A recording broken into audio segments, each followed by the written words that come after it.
Muy buenas, estás escuchando Sin Briefing y a lo loco, el podcast de marketing y comunicación de Team Lewis en el que charlamos con protagonistas del sector para conocer la actualidad y para entender qué es lo que están haciendo las empresas y las agencias. Antes, quiero dar la bienvenida a Juan Feal, que siempre está ahí, al pie del cañón. ¿Qué tal, Juan? ¿Cómo estás? Pues muy bien, Dani. Como siempre, encantado de participar. Además, hoy tenemos un tema que interesa a todo el mundo y que incluso cada año crece aún más. Y es que vamos a hablar del marketing de contenidos. Una estrategia muy rentable, pero que no es sencilla de ejecutar. Lleva muchísimo tiempo el desarrollo de buenos contenidos, todos lo sabemos. Y para ello vamos a contar con dos de nuestros especialistas en Team Lewis. Así que te dejo que los presentes. Vamos con ello. En este episodio tenemos con nosotros a Raúl Puerta y a Sara Stracquadanio. Ambos son Senior Content Specialist en Team Lewis. Bienvenidos al podcast. Hola, muchas gracias. Hola, muchísimas gracias por invitarnos. Comenzamos.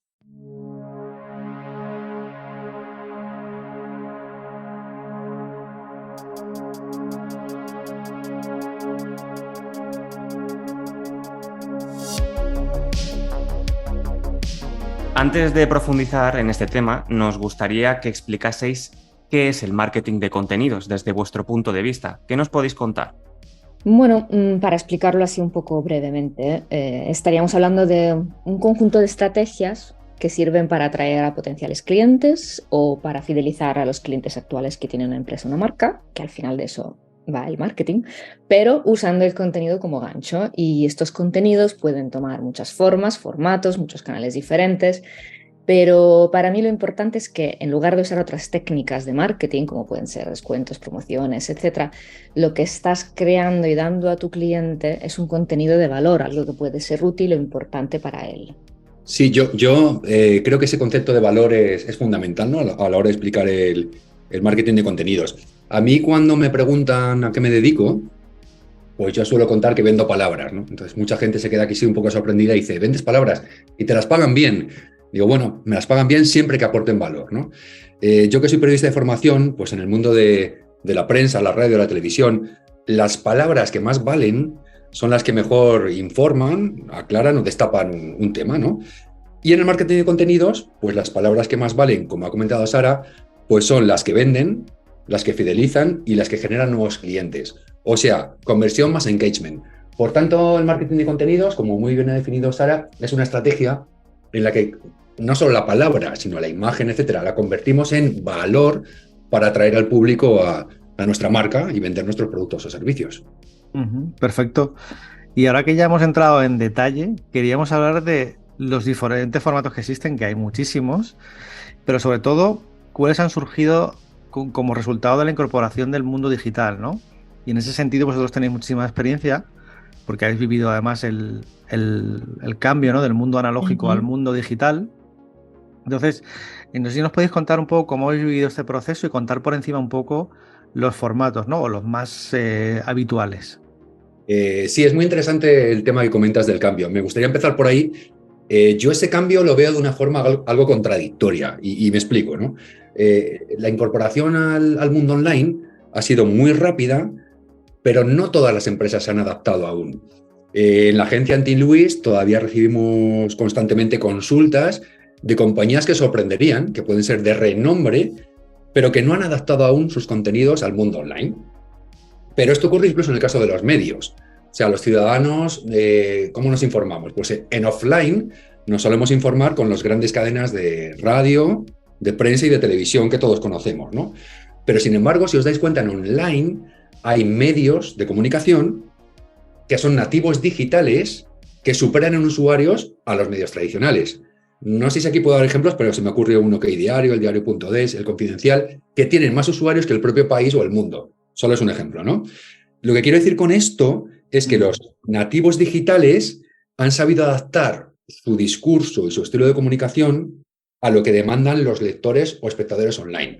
Esto es un inciso hablando de los medios. En el caso de las empresas y el marketing de contenidos, quiero decir que aún hay muchas que no han hecho la conversión al mundo online y aún se están adaptando porque no han sabido encajarlo o porque no saben cómo hacerlo, ¿no? Entonces, es lo que yo opino en este cambio tan vertiginoso que aún se están adaptando muchísimas empresas.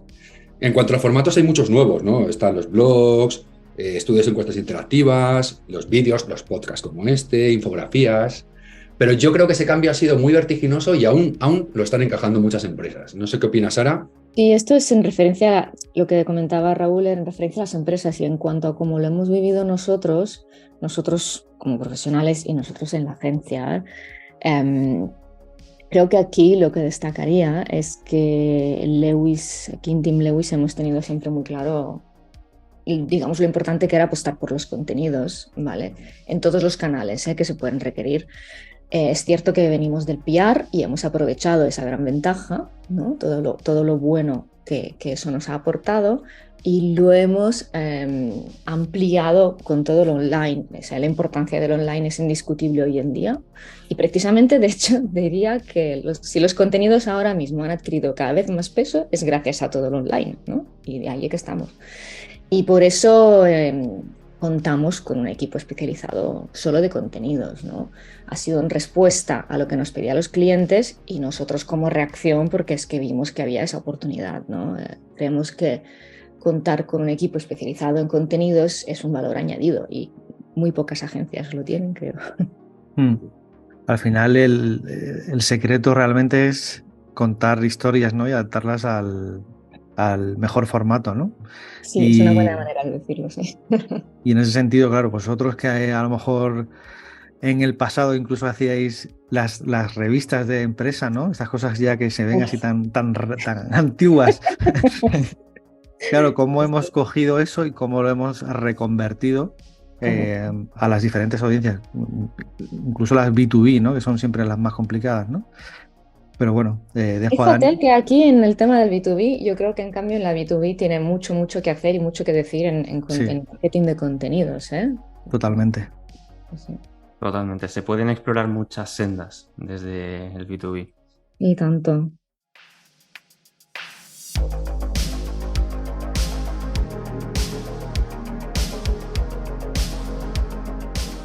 También os queríamos preguntar sobre los formatos de marketing de contenidos que creéis que suelen funcionar mejor desde vuestro punto de vista, también entendiendo la naturaleza del cliente, ¿no? Porque lo comentábamos ahora con el B2B, evidentemente se puede apostar por otro tipo de storytelling. No sé cómo lo veis. Sí, a ver, así en general, los números hablan claro, ¿no? Está súper demostrado que el vídeo, el formato audiovisual en general, es el formato que mejor funciona en digital. Así estoy hablando en general. De hecho, Cisco decía que el 80% del tráfico web está basado en vídeos, ¿vale? O sea, si hablamos de números, eso está claro. Y por supuesto puede tomar diferentes formatos y duración. No es lo mismo un reel de Instagram que un vídeo que puedes colgar en tu web para mostrar un caso de éxito, etcétera, ¿no? Pero bueno, está claro que es que con los números en la mano el vídeo funciona muy bien, ¿vale? Pero yo creo que también tienen mucho peso en los ebooks. También está demostrado que funcionan muy bien los ebooks. Cuando hablamos de ebooks hablamos en general de un formato, un contenido más en profundidad de una temática determinada, puede adquirir un formato u otro, pero es al final profundizar en un tema, ¿vale? Y esto puede ser en realidad tanto para particulares como para empresas, ojo, tanto para B2B como para B2C, ¿vale? Pero al final la gente lo que quiere son respuestas a sus preguntas. Una empresa B2B se hará unas preguntas y un particular se hará otras preguntas, ¿no? Puedes aprender algo que puedes aplicar en tu día a día, que mejores algún aspecto en tu vida, etcétera, ¿vale? Y para mí lo bueno de un ebook, o un white paper, llámalo como quieras, cualquier contenido elaborado en profundidad, es que lo puedes utilizar de forma muy estratégica en lo que digamos que es el embudo de marketing, ¿no? De contenidos. O sea, más allá de que los contenidos son buenos para informar, para entretener, para educar, para concienciar, etcétera, etcétera. Si además tú coges un contenido de valor, llámalo white paper, no llámalo ebook, y lo enmarcas en una estrategia para conseguir leads con su landing page, para captar el contacto de potenciales clientes, etcétera, pues los resultados para tu cliente pueden ser muy interesantes, ¿vale? Ya no hablamos de engagement, visualizaciones, sino hablamos de leads. El ebook te va a dar leads, ¿no? Eso para mí es muy interesante. Yo por mi parte, que bueno, me dedico más al B2B, a mí particularmente me gusta mucho el blog corporativo, ¿no? Porque es un formato que admite opinión, es más subjetivo, pero siempre hay que reforzarlo pues, con opiniones externas, ya sea de expertos o de estudios. Por lo que es un formato que funciona muy bien en caso de empresas que se dirigen a sectores verticales. Es algo muy interesante para esas empresas. Pero sí es cierto que una misma historia pues, puede adaptarse a múltiples formatos, ¿no? Y es la labor de los copies, de los copywriters, de nosotros, los que tienen que tender los puentes, ¿no?, entre estos formatos. Entonces, ya os digo que hay múltiples formatos, a mí me gusta el blog, el vídeo es fundamental, pero también se pueden tender puentes entre ellos, y eso es muy interesante. De hecho, metiéndonos ya en la parte de estrategia, no sé qué elementos pensáis que no pueden faltar en una estrategia de marketing de contenidos. ¿Qué procesos debemos seguir para definirla correctamente? Bueno, a ver, cada estrategia es diferente, ¿vale? Depende del cliente, depende de si es una estrategia integral, si es una campaña puntual, ¿vale? Pero creo que si podemos hablar de algunos puntos en comunes a cualquier tipo de estrategia, podemos decir que lo primero es saber el objetivo del cliente, ¿vale? ¿Qué es lo que quiere conseguir? ¿A qué público quiere impactar? Y con qué mensajes, ¿no? ¿Qué propuesta de valor tiene ese cliente con respecto a su competencia o sus mensajes propios, ¿vale? A partir de aquí, cuando tenemos claro esto, que es el punto de partida, tenemos que elaborar la estrategia de varias maneras. Lo primero es, a veces tenemos que reformular esos mensajes iniciales del cliente, incluso porque ellos tienen sus mensajes, pero luego tú, como experto, te das cuenta que a lo mejor ese impactará mejor si lo reformulas, ¿no? Reformulas y después, una vez que tienes los mensajes claros y el público, piensas en qué canales los vas a difundir y en qué formato, ¿vale? Cómo lo vas a plasmar. Y aquí ya es que las posibilidades son infinitas. Yo en esto de la estrategia me gusta hacer siempre una diferencia, ¿no?, cuando nos consultan las empresas, ¿no? Hay empresas, muy pocas, que tienen una propuesta de valor única, ¿no?, que son únicos en el mercado. Y un ejemplo muy claro es Apple, ¿no? Apple tiene un sistema operativo propio, tiene terminales propios, tiene dispositivos de música, o sea, tiene todo propio de su marca y ellos sí en sí son una propuesta de valor. Cuando otras empresas que tienen competencia y no son Apple vienen a consultarnos, pues lo que hay que hacer es buscar un valor diferencial, ¿no? Entonces, los elementos para la estrategia de marketing, en mi opinión, son definir bien esa propuesta de valor y después adaptar los contenidos a esa propuesta, ¿no? Y generar valor nuevo, ¿no? Y después, pues todo lo que ha contado Sara, ¿no? Tener en cuenta qué queremos transmitir al público objetivo, a través de qué formato, el valor añadido que hemos comentado y cómo adaptarnos a la audiencia. Y quería hacer un apunte final en este tema, y es que los que trabajamos en marketing de contenidos lo hacemos con una estrategia a medio largo plazo. O sea, esperar resultados inmediatos es un error. Hay campañas puntuales de social media que tienen resultados inmediatos, pero son puntuales.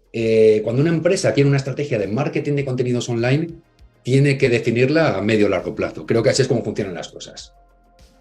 Sí. Eso es lo ideal, ¿no? No siempre es posible, pero eso sería lo ideal, sí. Es que además, lo que hemos hablado antes del contenido, que es... supone un grandísimo esfuerzo de desarrollo, de desarrollarlo bien, de investigación, y luego muchas veces necesitas un medio plazo para que dé resultados. Y estoy hablando, por ejemplo, dentro de la estrategia de contenidos en la parte de SEO. Eso necesitas un tiempo de... No, al día siguiente no vas a estar en la posición número 1 con tus keywords de negocio, eso va a llevar un tiempo. Y entonces, bueno, vivimos en el mundo en el que queremos resultados ya, pero evidentemente en la parte de marketing de contenidos los resultados son muy buenos, pero hay que esperar un poquito. Sí, y lo que recomendamos a muchos clientes es elaborar un plan de contenidos, o sea, con plazos, con fechas, con canales, con objetivos, o sea, que no sea meternos en online de repente. Por eso os comentaba antes que hay muchas empresas que, aunque sean de renombre, aún no han encajado en el online. Sí, totalmente. Y luego lo que hablabais sobre los diferentes tipos de contenidos en función del Customer Journey, ¿no? Que se dice, ¿no? Del famoso funnel. Lo que hablamos antes de los case studies, ¿no? Que son cuando tenemos a potenciales clientes que están decidiendo entre varias opciones y necesitan ver resultados, ¿no? Necesitan esos case studies, esos white papers, esa información más de consideración final, ¿no? Para decir, oye, pues por lo menos voy a llamar a esta empresa porque creo que pueden ser una solución para mi problema de negocio, ¿no? Y Y yo creo que eso es lo importante, el desarrollo de los contenidos adaptados también a los diferentes momentos, ¿no? Del potencial cliente. Esto del funnel que decías, Juan, es que es como si lo estuvieras poniendo miguitas de pan en formato de contenidos a tu cliente y con esas miguitas poco a poco lo vas acercando a la compra de tu producto, servicio, etcétera, etcétera, ¿no? O sea, y ahí lo vas atrayendo poco a poco, ¿no? Sí, es interesante. Nos interesa hablar también sobre las fórmulas de trabajo que seguís para adaptar los contenidos a diferentes formatos. Al final vemos que los clientes nos vienen preguntando sobre cómo pueden adaptar su discurso a diferentes formas de empaquetarlo. Puede ser que uno te funcione bien para prensa y puede ser que también sea, vamos a decir, reutilizable para su blog corporativo o incluso para sus redes sociales. Pero todo ello necesita de un formato específico.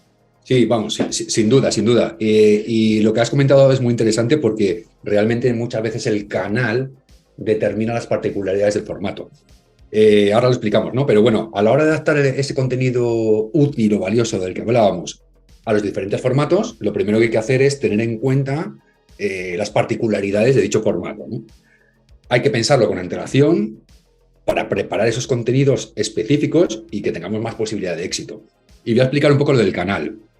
Yo creo que el canal al final determina la historia y sobre todo las particularidades del formato, ¿no? Un canal, por ejemplo, pues es prensa. Los que trabajamos en marketing elaboramos contenidos para un periódico, por ejemplo, podemos elaborar notas de prensa, elaboramos cuestionarios para reportajes, elaboramos tribunas. Y otro canal, por ejemplo, dentro de Internet ya, que fuera una página web corporativa, pues puede tener todos esos formatos que hemos comentado antes, ¿no? Como son, pues, encuestas interactivas, los blogs, infografías, etc. Por tanto, debemos pensar primero en el canal y después en el formato. Por ejemplo, un canal que fuera un periódico, pues es objetivo. Los periódicos son objetivos y breves. Pues cualquier formato que integremos en ese canal debe ser también objetivo y breve. Una revista corporativa, por ejemplo, pues es más lúdica y con más información de fondo. En digital, pues debemos incluir soportes multimedia como vídeo, galerías de imágenes, etc. Pero para hacer esas conversiones, pues por supuesto, hay que ser expertos en el sector, pero por ejemplo en Team Lewis, bueno, Dani sabe que hemos dado, y Juan, que hemos dado algunos cursos de contenido, y en uno de los cursos pusimos un ejemplo basado en la sostenibilidad. Y me explico. Al hablar de sostenibilidad, en un formato de nota de prensa, pues esa empresa debería explicar pues, su hoja de ruta, por ejemplo, para llegar a ser net zero, para llegar a ser cero en carbono en 2040, en 2050 o lo que sea, ¿no? Sin embargo, eso mismo aplicado a una tribuna, por ejemplo, pues necesitamos un ejecutivo que no hable tanto de esa estrategia, sino de los retos medioambientales a los que se enfrenta la empresa, ¿no? Si de ahí saltamos un blog de LinkedIn, por ejemplo, pues sería igualmente un ejecutivo, pero que hable más de la industria, o sea, que comente las oportunidades que como industria tenemos para llegar a este compromiso de sostenibilidad. Y si vamos a una campaña de redes sociales, pues lo que haríamos serían, por ejemplo, píldoras con vídeos de entrevistas a los responsables de cada área explicando las iniciativas que se tienen en cuenta. Lo que quiero decir es que se puede saltar de un formato a otro, pero siempre hay que tener en cuenta las particularidades del canal y las especificaciones de cada formato. Yo eso sí que añadiría que, por ejemplo, las empresas también tienen que tener claro que deben actuar para poder contar cosas. Porque muchas veces, por ejemplo, nos encontramos con que quieren contar cosas, pero no han realizado acciones que después explicar. Y al final nos quedamos con el reto de tener que pasar de la intención a la acción, ¿no? Y nos encontramos con que queremos hacer storytelling, pero en realidad lo que deberíamos estar haciendo es un story doing. Es decir, si yo no hago ninguna acción, yo no puedo contar lo que he hecho. Y a veces realmente es un reto encontrar formas de llegar a un público y formas de crear contenido y adaptarlo a diferentes formatos cuando se quiere ser muy hermético en lo que se comunica, ¿no? Bueno, Sí. y además creo que esto además es algo que se encuentra, es un problema que también se puede encontrar los que hacen PR o los que hacen otro tipo de, porque es que claro, realmente si tienes ese problema de hermetismo, ahí ¿cómo sacamos jugo, ¿no? Sí, se me ocurría por el ejemplo que ha contado Raúl, porque al final, en el tema de la sostenibilidad, si tú realizas acciones, tienes datos que puedes trasladar a tu audiencia y eso puede generar pues, un interés porque al final es algo palpable que tú puedes mostrar, es interesante. Pero si no lo tienes o tú dices que quieres ser muy sostenible o que estás haciendo cosas pero no incides en el detalle y no profundizas, queda un poco por decir, ¿no? Yo creo que aquí hay dos cosas. Por una parte, creo en positivo, veo que cada vez las empresas están muchísimo más concienciadas sobre que tienen que comunicar lo que hacen, es decir, que tienen que hacer y comunicarlo. En ese sentido, creo que hemos avanzado mucho con respecto a hace unos años, es verdad. Y lo estamos viendo en nuestros clientes, está clarísimo. Y luego, que creo que también un poco nuestro papel es hacer un poquito de pedagogía también con los clientes que todavía son, que les cuesta, ¿no? Ahí estamos también un poco para enseñarles cómo lo tienen que hacer y las ventajas de hacerlo.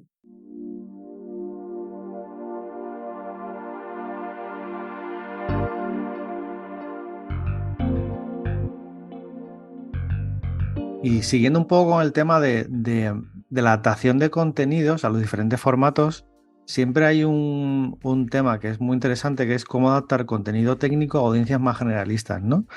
Y me refiero a, no sé, a una empresa financiera o una empresa tecnológica que tenga que comunicarse también no solamente con directores de tecnología y demás, sino que tenga que traducir ese contenido pues al público general, ¿no? Y ahí, en ese sentido, yo me acuerdo siempre de un ejemplo de cuando Apple lanzó el primer iPod, que creo que fue en el 2001, y claro, era un dispositivo completamente nuevo, aunque ya había alguna cosilla, pero Steve Jobs podría haber dicho, y aquí tenemos un reproductor de música que tiene 256 gigas, y la gente diría, pues muy bien.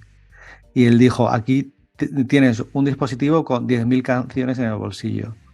Entonces esa era perfectamente, ¿no?, la traducción de un contenido técnico a una realidad que todo el mundo puede entender, ¿no? Claro. ¿Cómo soléis hacerlo vosotros? O no sé si nos podéis contar algo sobre la adaptación de contenido técnico a generalistas. Sí, bueno, la verdad es que la pregunta es muy interesante, ¿no? Nosotros trabajamos con muchas cuentas muy técnicas, muchos de nuestros clientes son tecnológicos, otros son de fintech, otros son de pharma, o sea que, y todos quieren, bueno, pues formar parte del discurso los medios generalistas, por ejemplo, ¿no? Es complicado, pero bueno, esa es precisamente la función del copywriter. Einstein decía que si no sabes explicar algo de manera sencilla es que no lo has entendido. Entonces, lo primero yo creo que es comprender esos contenidos técnicos, o sea, ser un experto en el sector, ¿no? Por eso, por ejemplo, nosotros en la agencia pues estamos un poco divididos en departamentos por sectores en función de los clientes, ¿no? Después tienes que buscar la utilidad del contenido, el valor, y en este caso adaptarlo al público objetivo, ya sea pues lector, cliente o consumidor, pero público generalista. O sea, es decir, es un proceso de comprender, de buscar el valor, de adaptarlo y de saber comunicarlo. Bueno, comentabas, Juan, el tema de Cisco, así más de, ¿no? de tecnologías, que tienes que explicar las tecnologías, pero tú imagínate si además tienes que explicar algo tan complicado como una investigación, algo de, ¿no? Yo hace unos años trabajaba precisamente en un centro de tecnología que hacía muchísima investigación, era un poco la base de su actividad. Y tenía que acabar cogiendo papers, los típicos artículos científicos y buscarle, ¿no? El gancho, el mensaje atractivo, ¿no? Pero me ha acabado gustando mucho. De hecho, creo que es una de las cosas que más me gustan de este trabajo. Es casi como un trabajo de detective y es súper interesante cuando por fin consigues darle la vuelta y traducir ese aspecto tan técnico o científico incluso y trasladarlo a la vida diaria, lo que puede aportar para las personas o para las empresas o para la sociedad, ¿no? Es buenísimo, es buenísimo. Para todos los que creamos contenidos, el proceso de documentación y de aprendizaje es fundamental. Y de hecho es una parte de nuestro trabajo bastante importante en cuestión de tiempo, en cuestión de horas. Sí, supongo. De documentación, pero me refería más a extracción de mensajes de algo que han creado. Yo tenía unos compañeros que eran investigadores y ellos hacían su investigación. Yo tenía que coger su investigación y de ahí sacar lo interesante y lo jugoso. Claro, Eso es como... es el trabajo, ¿no? En esa documentación de hacer los vocabularios de las palabras del sector, ¿no? De luego cómo traducirlas con ejemplos para que se pudiesen entender, ¿no? Claro. Por diferentes públicos, ¿no? Un poco Y todo crear el ese. storytelling, ¿no? Que Claro, el storytelling. efectivamente. Eslóganes, bueno, y ahí podríamos entrar en mucho, Uf. mucho tema, ¿no? Sí. Sí, sí. Sí, es la clásica del cuántos estadios de fútbol caben, ¿no? En no sé dónde. Son esos recursos que Comparativas, al sí. final Efectivamente, sí, sí, sí, sí. Las son esos infografías, recursos, que no lo sí. hemos comentado mucho, pero toda la parte visual, ya sea en infografía o otro tipo de soporte multimedia, también es parte de esto, ¿no? De adaptar el contenido técnico. Y a veces con una imagen, con lo que dicen que puede valer 1000 palabras y puedes plasmar realmente el storytelling que estabas construyendo, ¿no? Pero es importante hacer ese trabajo previo de storytelling para realmente luego acertar con el audiovisual adecuado, con la imagen adecuada, etcétera, ¿no? Y otra cosa interesante de toda esa parte de adaptar contenidos técnicos, como apunte así, es el tema de que a veces tienes incluso que lidiar con el cliente que, no tanto con los grandes directivos o los que hacen comunicación que evidentemente lo entienden, sino a lo mejor con los que son más técnicos dentro del cliente, que lo que quieren es que salga exactamente como él lo tiene en su cabeza de forma técnica y tienes que un poco hacerle entender que lo tienes que plasmar de otra forma para que impacte correctamente, ¿no? Al público final. Pero bueno, eso ya es otra batalla. A razón de todo esto, ¿qué tipo de técnicas y herramientas pueden ayudar en el proceso de generación de ideas cuando creáis nuevos contenidos? Vale, el proceso creativo es todo un mundo y realmente cada persona tiene sus técnicas y sus trucos porque cada persona le estimula unas cosas diferentes, ¿no? En función de sus gustos y sus estructuras mentales. A una persona le estimula la música, a otra le estimula el orden, a otra el desorden.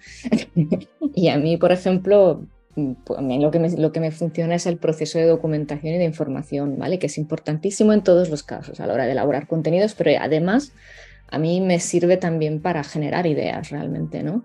Y me parece súper estimulante porque realmente a medida que me voy informando sobre algo, sobre todo si es algo nuevo,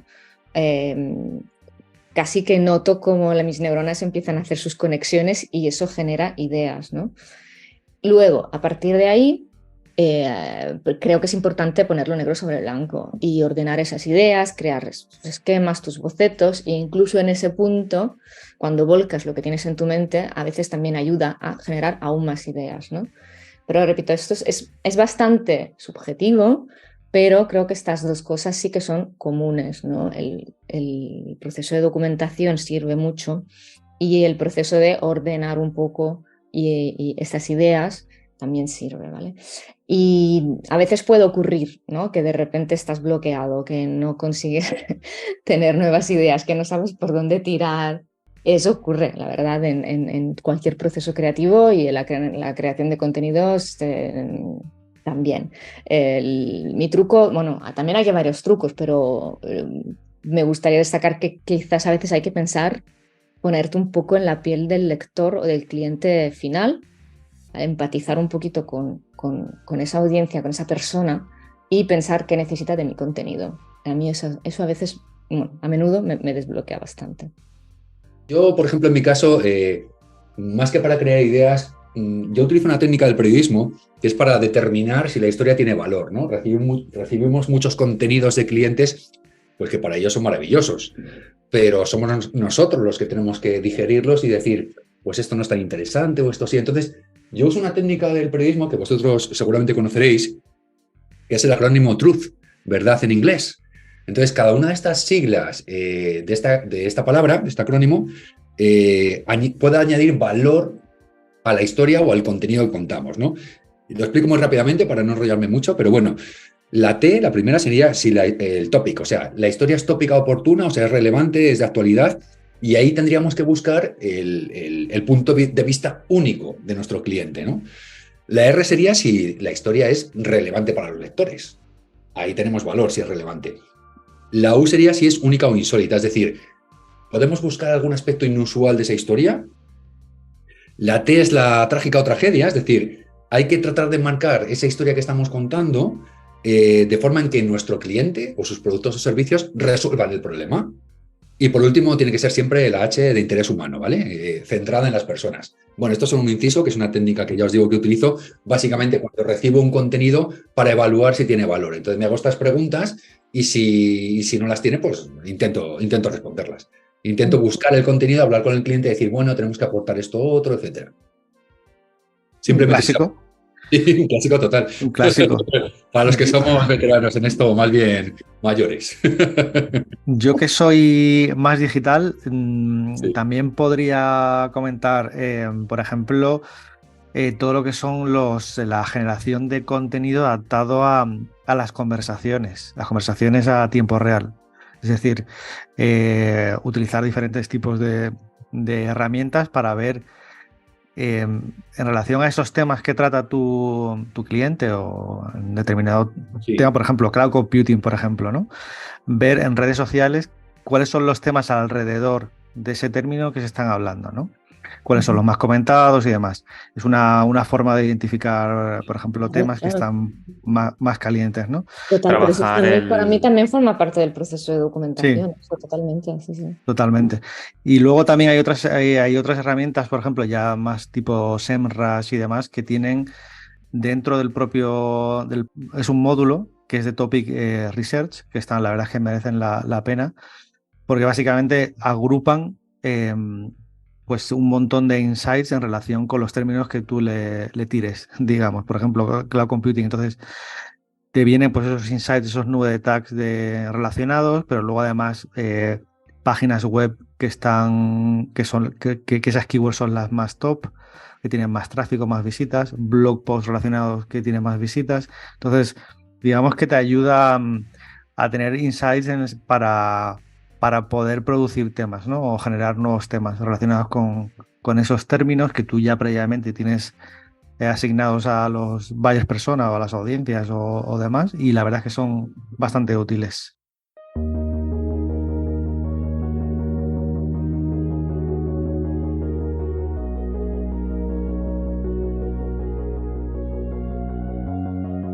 Seguimos con, visto un poco, ¿no? Que hemos hablado un poco de estrategia y demás. No sé si nos podéis contar algún ejemplo concreto, ¿no? Que os haya funcionado muy bien, aunque sea algún caso pues, de que hayáis trabajado con cliente y demás, ¿no? Sí, podemos comentar algún caso. Yo, por ejemplo, trabajo mucho para Cisco, que es una multinacional del mundo de las redes, que me imagino que todos conocéis. Y bueno, pues tiene una división de seguridad, bueno, de ciberseguridad, que no es tan conocida, ¿no? Entonces, por ejemplo, me acuerdo de un caso, se está hablando mucho como topic del ransomware, de los secuestros de delitos cibernéticos, que sabéis que secuestran la información de tu ordenador y después te piden un rescate, ¿no? Para recuperarla. Bueno, pues en ese momento en el sector se estaba enfocando el tema del ransomware basado en las pérdidas económicas, pues tantas pérdidas, tal, las empresas, y en los sectores que se atacaban, ¿no? Se ataca más al financiero, a salud. Y entonces nosotros tuvimos la oportunidad de una entrevista con un ciberdelincuente. Entonces lo que hicimos, para Cisco, lo que hicimos fue, a raíz de esa entrevista, explicar un poco el tema del ransomware, pero desde dentro. O sea, cuáles son las motivaciones del ciberdelincuente, que son económicas, etcétera, y cómo las técnicas que utilizaba, ¿no? Entonces lo que hicimos fue centrar el punto de vista de Cisco a raíz de lo que hacía este ciberdelincuente. O sea, es decir, este señor decía, pues me utilizo esto, en Europa ataco más porque las compañías pagan por la ley de protección de datos, etcétera, les amenazamos mucho. Y después en Cisco, pues dábamos los consejos para las compañías, ¿no? Y esto lo hicimos tanto en el mundo offline como en el online. O sea, hicimos nota de prensa, pero luego también hicimos un call to action a infografías, a informes, al departamento de seguridad, consultas directas con ellos que llevaban este tema, etcétera, ¿no? Y bueno, fue la verdad que una forma de explicar el contenido diferente, apoyándonos mucho en online, y que tuvo bastante éxito en ambos mundos, ¿no? En el offline y el online. Hola. Sí. Interesante. Yo, en cambio, sin duda mencionaría a Schneider Electric, ¿vale? Que es una empresa porque apuesta mucho por los contenidos de valor, ¿vale? Desde hace años. Y lo hace de muchas formas, pero quizás destacaría dos cosas dentro de lo que es su estrategia de contenidos, ¿vale? Por un lado, que aplica un potente mensaje de sostenibilidad de forma transversal en todos sus contenidos, ¿vale? Es un poco, podríamos hablar de una estrategia transversal de sostenibilidad en contenidos, ¿vale? Y lo plasma tanto en PR como en digital, ¿vale? Y después es muy interesante el uso que hace de case studies, lo que hablábamos antes un poco del B2B, ¿no? De lo potente que puede ser una buena estrategia de contenidos incluso para B2B, ¿no? Y un ejemplo de cómo lo hacen es con case studies, ¿vale? Se elaboran siempre pensando, primero, qué necesidad tenía el cliente, ¿no? Cuál es un poco era el punto de dolor. Después, qué solución se le ha aportado y qué resultado ha obtenido, ¿vale? Se elabora ese case study, sea en texto, en vídeo y se distribuye de forma muy estratégica en sus canales, depende, ¿no? Evidentemente, en redes sociales, en prensa, también en newsletters, ¿vale? No nos olvidemos de las newsletters porque ahí siguen muy vivas, pero da muy buenos resultados porque en B2B un buen case study bien colocado es un asset muy potente para atraer a tu público. Totalmente. Muy interesante, pero antes de cerrar, nos gustaría preguntar sobre qué diferencias destacaríais entre contar con una agencia especializada en marketing de contenidos o el equipo de comunicación interno de una compañía. Los equipos de comunicación internos, lo primero, tienen mucho conocimiento de su empresa, lógicamente, y tienen acceso a un mayor número de recursos, ¿no? Además, también participan en lo que es la definición de la estrategia de comunicación. O sea que su labor es fundamental. Sin embargo, yo creo que necesitan de la agencia para multiplicar su alcance. En el caso de los equipos de la agencia, al menos en el caso de Tim Lewis, somos más interdisciplinares, ¿no? Entonces, bueno, pues podemos aportar ideas nuevas, más originales, acceso a nuevos canales y formatos y sobre todo podemos facilitar una estrategia de comunicación 360, porque como sabéis, bueno, pues tenemos equipos dedicados tanto a B2B como a PR como a digital. Y además, un apunte importante que habéis señalado antes es que el componente audiovisual pues es clave en el marketing de contenidos online. Y las agencias, como es el caso de Tim Lewis, pues suelen tener equipos especializados en la creación de estos vídeos e imágenes que normalmente las empresas no tienen de forma interna. Así que los equipos internos son fundamentales, pero no pueden tener el alcance ni la comunicación 360 que les puede aportar una agencia.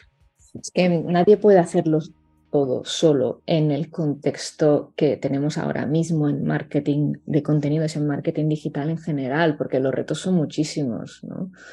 Hay muchas teclas que tocar y entonces si realmente queremos una buena estrategia de contenidos o incluso si queremos hacer solo una campaña buena, potente y que destaque por encima de la competencia, eso requiere mano y requiere mentes expertas y bueno, con una serie de habilidades, como comentaba Raúl, que solo una agencia con un buen equipo especializado de contenidos puede tener. Pues muy de acuerdo con vuestras reflexiones y es que para mí la última reflexión por mi lado es que marketing de contenido significa, entre otras cosas, escribir bien y no es tan fácil. De verdad que no es tan fácil, vosotros lo sabéis. Pues si os parece, lo vamos a cerrar aquí. Antes, por eso, os doy las gracias, Sara y Raúl, porque habéis contado cosas que son muy relevantes. Creo, estáis de acuerdo, que estamos en un momento en el que el contenido ha ganado más importancia que nunca. Las empresas también lo saben. Yo creo que nos abocamos a un futuro en el que, bueno, a un presente en el que las empresas saben que tienen que comunicar y hacerlo bien, siguiendo una serie de estrategias que, como bien ha dicho Sara, hacen falta muchas manos y mentes para llevarlas a cabo. Así que creo que lo habéis reflejado muy bien. Os agradecemos el tiempo que nos habéis dedicado y nos vemos en otra ocasión. Muchas gracias. Estupendo, muchas gracias. Encantados de haber estado aquí. Y Juan, te espero en el próximo episodio a ver qué nos depara. Pues a ver por dónde vamos en el siguiente. Sorpresa. Sí, tendencias del 2023, que hay muchas, así que a ver con cuál vamos. Hay muchas, sí. Para quien nos escucha, nos puedes seguir en redes sociales, sobre todo nuestro TikTok, no te lo pierdas porque está subiendo como la espuma, échale un ojo. Y mientras tanto, te esperamos en el siguiente episodio para que sigas estando al día de todo lo que ocurre en el sector de la comunicación y el marketing. Así que sin más, nos seguimos escuchando. ¡Hasta la próxima!